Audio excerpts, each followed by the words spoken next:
Hi friends, ഇന്ന് നമുക്ക് oven ഉപയോഗിച്ച് സ്പോഞ്ച് കേക്ക് തയ്യാറാക്കി നോക്കാം. അതിനുവേണ്ടി ഞാൻ എടുത്തിരിക്കുന്നത് 5 മുട്ട, 6 ടീസ്പൂൺ പഞ്ചസാര, 2 കപ്പ് മൈദ, 1 cup vegetable oil, 1 teaspoon baking powder, 3 teaspoon പാല് എന്നിവയാണ്. ഇനി നമുക്ക് നമ്മുടെ കേക്ക് തയ്യാറാക്കി തുടങ്ങാം. അതിനുവേണ്ടി ഒരു വലിയ ബൗളിൽ 5 മുട്ട ഉടച്ചൊഴിച്ചിട്ടുണ്ട്. ഇത് നമുക്ക് നന്നായി ബീറ്റ് ചെയ്തെടുക്കാം. സ്പീഡ് കുറച്ചിട്ട് വേണം ബീറ്റ് ചെയ്യാൻ.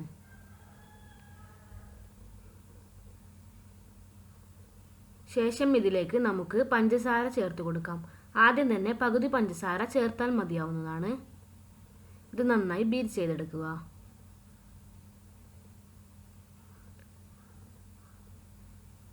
ഇനി നമുക്ക് ബാക്കിയുള്ള പഞ്ചസാര കൂടി ആഡ് ചെയ്യാം. നല്ല ഫ്ലഫിയായി വരുന്നത് വരെ ബീറ്റ് ചെയ്യണം. ഇപ്പോൾ നമ്മുടെ മുട്ട നല്ല ഫ്ലഫിയായി വന്നിട്ടുണ്ട്. ഇനി നമുക്ക് ബീറ്റിംഗ് നിർത്താം.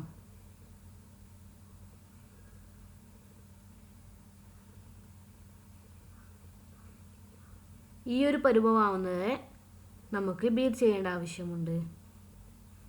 ശേഷം നമുക്ക് മറ്റൊരു ബൗൾ എടുക്കാം. അതിലേക്ക് നമ്മുടെ മൈദയും ബേക്കിംഗ് പൗഡറും അരിച്ചു ചേർക്കാം.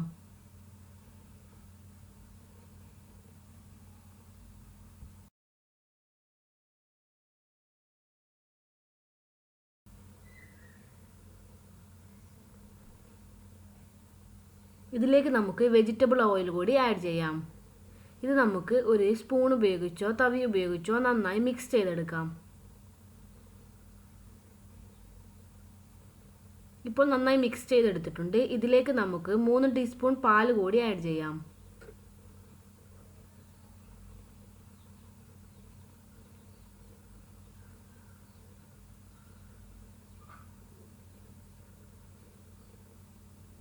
ഇത് നമുക്ക് നന്നായി മിക്സ് ചെയ്തെടുക്കാം.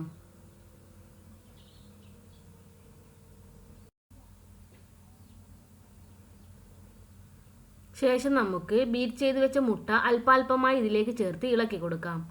സാവധാനം വേണം ഇളക്കി കൊടുക്കാൻ. സ്പീഡിൽ ഇളക്കി കൊടുത്താൽ നമ്മുടെ ബീറ്റ് ചെയ്ത മുട്ട താഴുന്നതാണ്. അതുകൊണ്ട് മെല്ലെ ഇളക്കി കൊടുക്കാം.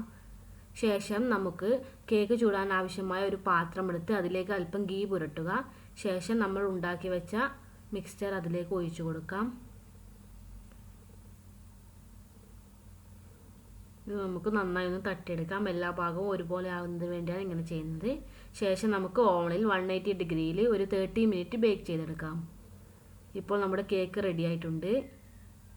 ഇതിൻ്റെ ഉള്ളെല്ലാം ക്ലിയറായി വന്നിട്ടുണ്ട്. ശേഷം നമുക്കിത് തണുത്തതിന് ശേഷം ഒരു പാത്രത്തിലേക്ക് മാറ്റാം. ഇപ്പോൾ നമ്മുടെ സ്പോഞ്ച് കേക്ക് തയ്യാറായി വന്നിട്ടുണ്ട്. ഇത് നമുക്ക് കട്ട് ചെയ്ത് സെർവ് ചെയ്യാം. ഇത് നമുക്ക് വീട്ടിൽ തന്നെ വളരെ എളുപ്പത്തിൽ ഉണ്ടാക്കാൻ പറ്റുന്ന ഒരു കേക്കാണ്. കുട്ടികൾക്കൊക്കെ ഇത് വളരെ ഇഷ്ടപ്പെടും. വളരെ ടേസ്റ്റിയുമാണിത്. അതുകൊണ്ട് തന്നെ ഇതെല്ലാവരും പരീക്ഷിച്ചു നോക്കണം. എൻ്റെ വീഡിയോ ഇഷ്ടപ്പെട്ടെങ്കിൽ എല്ലാവരും ലൈക്ക് ചെയ്യുക. താങ്ക്